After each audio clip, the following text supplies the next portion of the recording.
আলা কুল্লি মুসলিম, প্রত্যেকটা মুসলমান নর নারীর জন্য ইলম শিক্ষা করা ফরজ।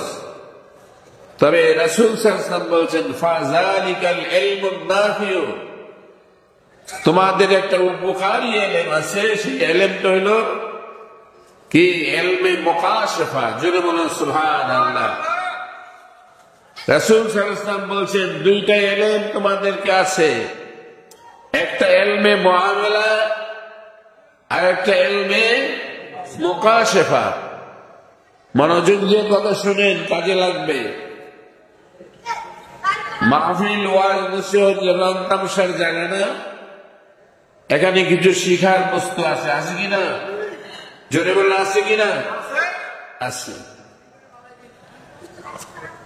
আমার ওয়াজিরা রাসূল সাল্লাল্লাহু আলাইহি সাল্লাম হাদিসে বর্ণনা করেছেন আল ইলমু ইলমানি, ইলম হলো দুই রকমের, ইলমে মুকাশফা, ইলমে মুআমালা।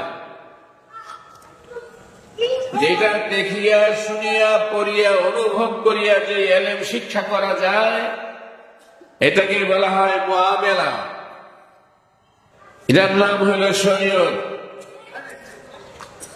আজ বর্তমান পৃথিবীতে মুসলমানরা শরীয়তের ইলম শিক্ষা করে, কিন্তু ইলমে তাসাউফ বা মারিফাতের ইলম যেটাকে বলা হয়, মুকাশফার ইলম যেটাকে বলা হয়, সেই ইলম আর এখন মুসলমানরা শিখতে চায় না।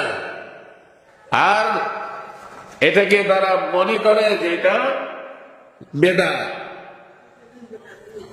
কিন্তু আল্লাহ রাসূল সাল্লাল্লাহু আলাইহি সাল্লাম বলছেন যে এটাই ফাযালিকাল ইলমুন নাফিউ, এই ইলমটাই তোমার উপকারী ইলম, যে ইলমটা তোমাকে কি করবে, মরণে, কবরে, হাসরে, মিজানে পৌঁছাতে সাহায্য করে আল্লাহর জান্নাত পর্যন্ত পৌঁছে দিবে। জোরে বলুন সুবহানাল্লাহ।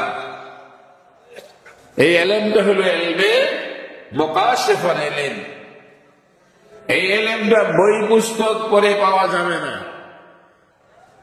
বই পুস্তকের ইলম এটা নয়, এটা হলো সরাসরি বুজুর্গ কি নজর সে মিলতে হ্যাঁ, অর্থাৎ আল্লাহর ওলিদের নজরের দ্বারা, তাদের চহরির দ্বারা, তাদের তাওয়াজ্জুর দ্বারা, তাদের নেক নজরের দ্বারা সেই ইলমটা হাসিল হয়। জোরে বলুন সুবহানাল্লাহ।